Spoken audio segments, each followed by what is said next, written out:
Hi everybody, I'm Sarah, the Real Simple Mama. I'm going to do another video here on my playlist of all things green to show you how I make my own houseplant potting mix.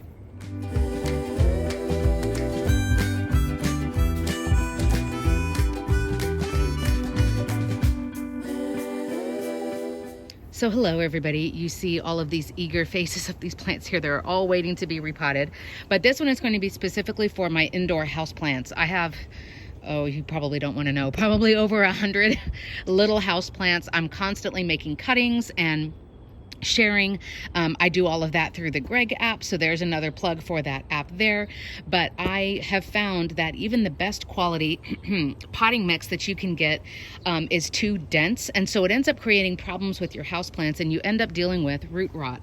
So what I wanted to show you is, this is just a chunky mix that I make. It is 3 ingredients plus a bonus, and you can see my video here about why I add cinnamon in with my houseplants. So what you want is a soil that doesn't hold on to moisture, because then the roots sit in that moisture and then your houseplant roots end up rotting. And you're wondering, why is my plant slowly dying when the problem is below the surface? So there are 3 main ingredients that I use. I will say that I do like the Miracle-Gro brand. I am not paid by them to say that. It's just a trusty brand, but we can't always get it. So spoiler alert, these are the 3 things that I mix. I mix a good potting mix, a good quality potting mix. Don't use like an outdoor potting mix or a topsoil or like just cheap dirt. I do want the good stuff. So I like the Miracle-Gro potting mix. I think they've got like 50,000 different variants. You can find one that's for indoor plants or whatever. The problem is, even with the good nutrients and the good things in the soil, it's too dense, which means when it's wet, like this is some just plain houseplant mix. See how I squeeze it and then it stays in that shape? You don't want that. You want something that's going to be chunkier and crumblier even when it's wet, because again, you don't want the moisture just sitting there around the root ball. And again, you can't see it when it's happening. So I start with a good quality indoor houseplant potting mix. But then I'm also going to fluff up that soil and make it chunkier and make it drain faster by adding an orchid bark and adding in perlite. A couple of things really quickly. I don't measure this precisely. I probably do about 1/3 each, but I've gotten to the point where I just kind of know what I want it to look like. Perlite is also really great for plants that hate being wet. Your succulent mix, if you buy succulent soil, has a lot of perlite in it. Like it says right there, it improves the drainage and the aeration, because perlite will not hold on to moisture at all. So the moisture just goes on past the perlite and goes on out. Orchid bark, you can get some that's literally just orchid bark. Like the first time I bought a bag a couple of years ago, I was like, what is this? Because it's not soil at all. And orchids, without getting too nerdy on y'all, orchids grow on trees. So they don't have roots in dirt at all. So I'm new to this brand of orchid bark. It's because this is the one that was available on Amazon, so I figured I would try it. But this one also has charcoal in it, which I really like. So what I'm gonna do is I'm gonna stop the clock on this camera here. I'm going to stop recording and I'm going to make my mix, and then I'm going to show you what it looks like. A couple of other guides real quick. I like to use a big bin to mix mine up. Like I said, I do also add copious amounts of cinnamon. I don't measure. And the other thing is, if you're mixing anything that's got perlite in it, especially pure perlite, you do want to wear a face mask and do it somewhere outside or where there's a lot of ventilation. You don't want to be breathing in that dust. Okay, I'll be back. I lied. I'm not done dumping out all of the ingredients yet. I just wanted to show you the difference. This is the Miracle-Gro potting mix by itself. This is what it looks like out of the bag. This is my mix. See the difference? There's a bigger variance in texture here. There's a ton of perlite. You can see the big chunks of the orchid bark and the charcoal. So this is what it looks like out of the bag.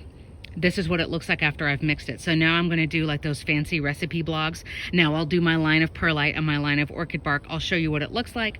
We'll dump a ton of cinnamon on it and then we'll mix it up. But these are the 3 ingredients that I use. You're going to see them here right now. That's more like it. Oh, this orchid bark smells amazing.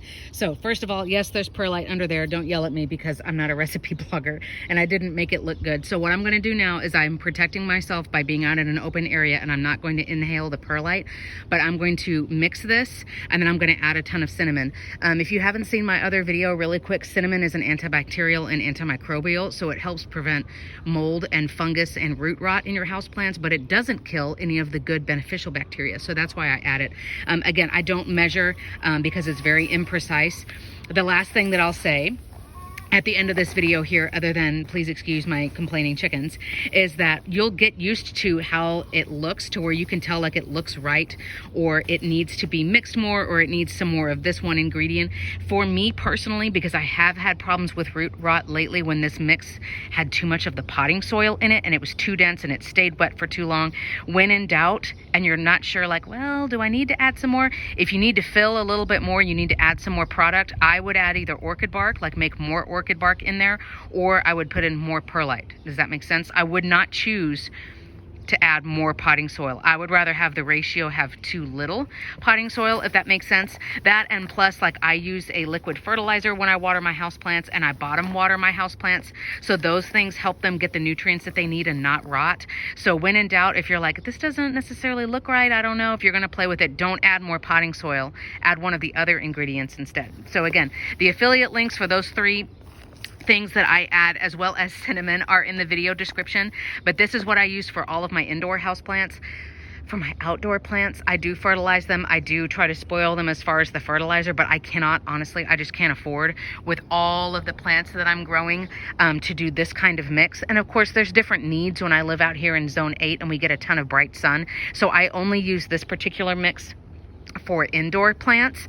For my outdoor plants, and this is the last thing I'll say, for my outdoor plants, I will use a good quality like outdoor soil that's used for like vegetable gardens and food producing plants, but I won't bother making a mix like this that's got additional perlite and stuff like that in it. So I hope this has been helpful.